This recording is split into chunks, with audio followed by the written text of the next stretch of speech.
అందరికీ నమస్కారం. శివాయ గురవే నమః. శ్రీమాత్రే నమః. శ్రీ గురుభ్యో నమః. మనం ఈరోజు రామాయణ మహత్యంలో ఇంకొక అంశం, ఇంకొక భక్తుని యొక్క కథను తెలుసుకుందాం. ఆ భక్తుడు ఏ విధంగా తరించాడనే విషయాన్ని తెలుసుకుందాం. స్కాంద పురాణంలో ఈ రామాయణ యొక్క మహత్యం గురించి చెప్పబడింది. మనకు పురాణాలన్నింటిలో కూడా అంటే వాల్మీకి మహర్షి రచించినటువంటి మూల రామాయణంలో ఉండే విషయాలను విపులంగా అన్ని పురాణాల్లో కూడా వ్యాస మహర్షి రచించారు. అంటే అక్కడ లేని అంశాలు ఇక్కడ ఉంటాయన్నమాట.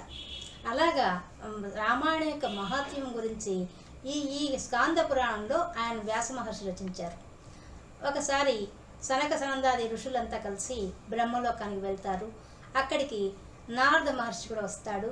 ఆ నారద మహర్షిని చూసి, అరే అయ్యా, నీవు విష్ణు భక్తుడివి కదా, నువ్వు గొప్పవాడివి, అటువంటి నీవు ఆ విష్ణు భక్తుడివైన నీవు ఆ విష్ణువు యొక్క గొప్పతనాన్ని గురించి మాకు తెలియజేయవలసింది కోరితే, అప్పుడు ఆ నారద మహర్షి విష్ణు వంశంలో ఉన్నట్టు అవతారంగా వచ్చినటువంటి అయ్యా ఇక్ష్వాకు వంశంలో రఘు శ్రీరామచంద్రమూర్తి జన్మించాడు.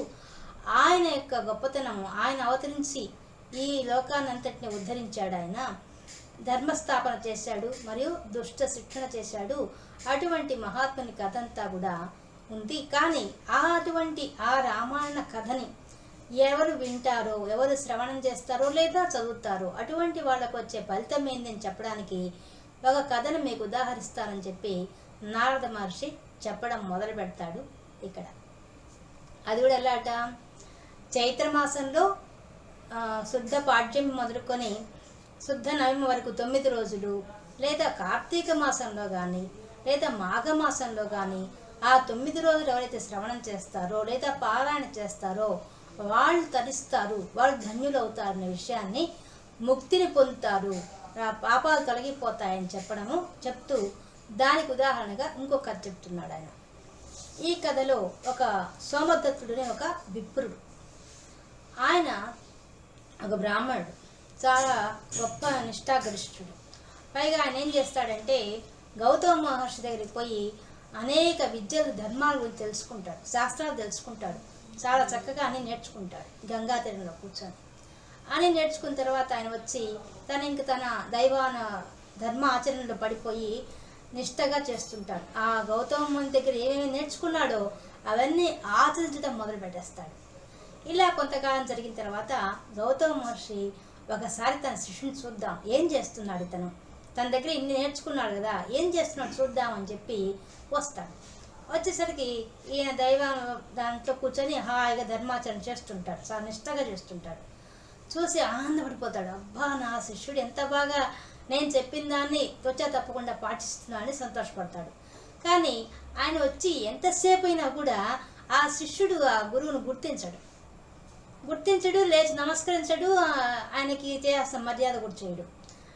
ఈయన గౌతమ మహర్షి ఆయన చేసే పనిని చూస్తూ ఉండి కొంతసేపటికి ఆయనకు అనుమానం వస్తుంది. నేను వచ్చి ఇంతసేపు అయింది, కనీసము నేను వచ్చానే ఆ స్పృహ కూడా లేకుండా ఉన్నాడు ఇతను అనే కోపంతో, ఇది రాక్షస గుణం, అహంకారాన్ని చిహ్నం అని చెప్పి వెంటనే ఆయన నీవు రాక్షసుడి వైపు అని శపిస్తాడు. ఆయన శపించే మాట వినపడి అతను పని చేసి ఆపేసి వచ్చి చూస్తాడు. స్వామి, ఎప్పుడు వచ్చారు గురువర్య మీరు అని చెప్పంటే అప్పటికే ఆయన శపించేది వినపడుతుంది. నన్ను రాక్షసుడిని శపించారే, ఏం చేశాను తప్పు అంటే, ఇట్లా నేను వచ్చి ఇంతసేపు అయింది నువ్వు గమనించలేదంటాడు. అప్పుడు నా తప్పు, నా అపరాధాన్ని మన్నించండి స్వామి, నేను గమనించలేదు, మీరు వచ్చిన నా కార్యక్రమాల్లో నేను మునిగిపోయి మీరు వచ్చిన విషయాన్ని నేను గమనించలేకపోయాను, నన్ను క్షమించండి అని ప్రార్థిస్తాడు. అప్పుడు కనికరం వస్తుంది పాపం. ఆయన అయ్యో, నా శిష్యుడు ఇంత ఇదిగా ఉన్నప్పుడు నేనేదో ఆవేశంలో శపించానని చెప్పేసి, నాయన నీ శాపాన్ని నేను వెనక్కి తీయలేను, కానీ నీకు తరుణోపాయం చెప్పగలను. ఏంటంటే ఇది నుంచి విముక్తి పొందొచ్చు నువ్వు. ఎలాగా అంటే, కార్తీక మాసంలో కానీ నువ్వు శుద్ధ పాడ్యం మొదలుకొని నవమి వరకు రామాయణ కథను కానీ విన్నట్టయితే నీవు ఈ శాపం నుంచి విముక్తి పొందుతావు అని చెప్తాడు. అయ్యా, అసలు ఆ రామాయణం అంటే ఏంది, అది ఎక్కడి నుంచి వచ్చింది అడుగుతాడు ఆయన.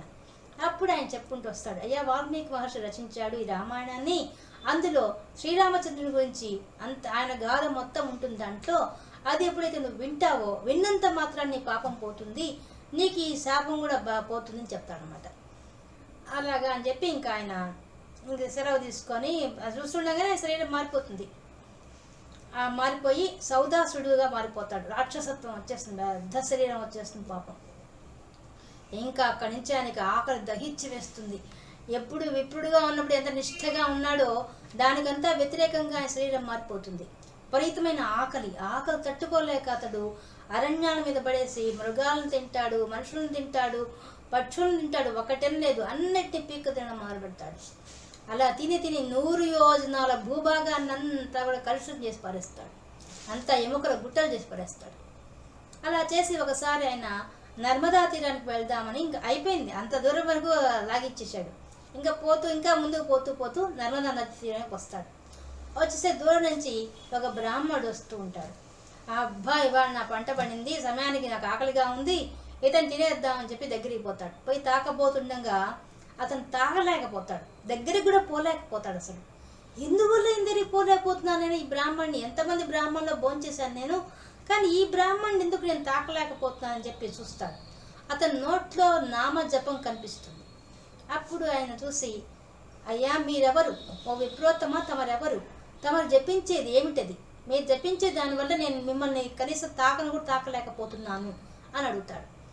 అప్పుడు ఆయన చూసి, ఎవరు నాయన నువ్వు చూసి రాక్షసుడు ఉంటాడు.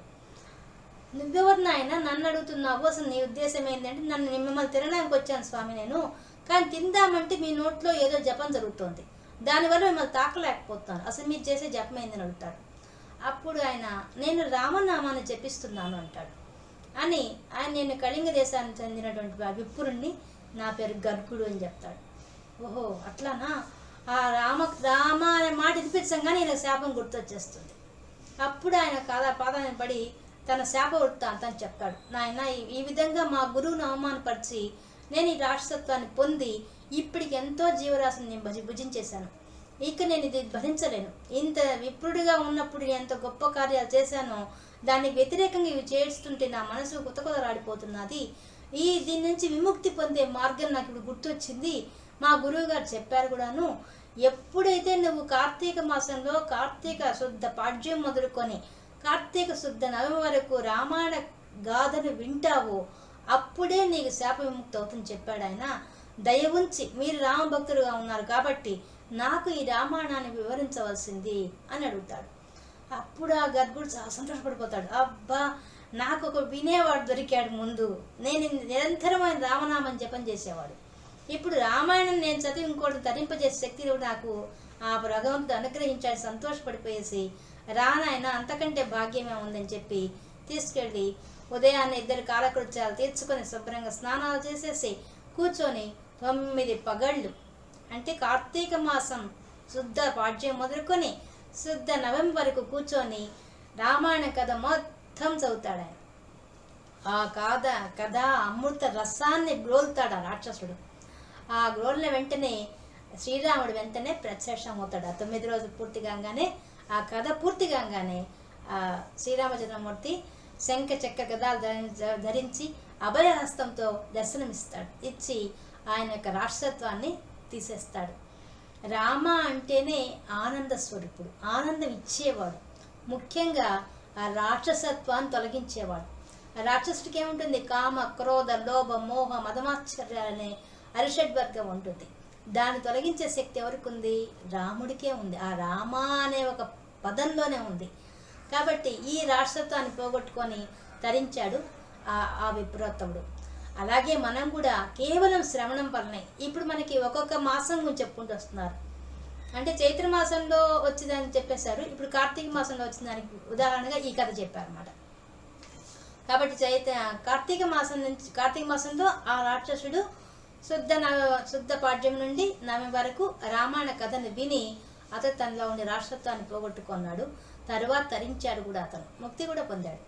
కాబట్టి ఈ విధంగా అంటే చెప్పిన ఆయన కూడా దీంట్లో విషయము ఎవరైతే ఇది చెప్తారో, ఈ కథ చెప్తారో వాళ్ళు తరిస్తారు, విన్న వాళ్ళు తరిస్తారు, 2 రకాలు ఉంది.